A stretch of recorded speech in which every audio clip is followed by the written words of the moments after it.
આગળનો કેમેરો કરવો હોય કાઢો આગળનો કેમેરો કરવો હોય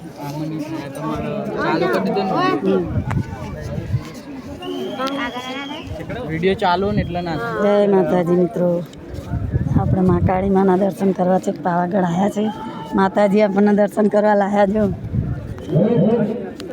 ભીડ નહીં અત્યારે એટલી બધી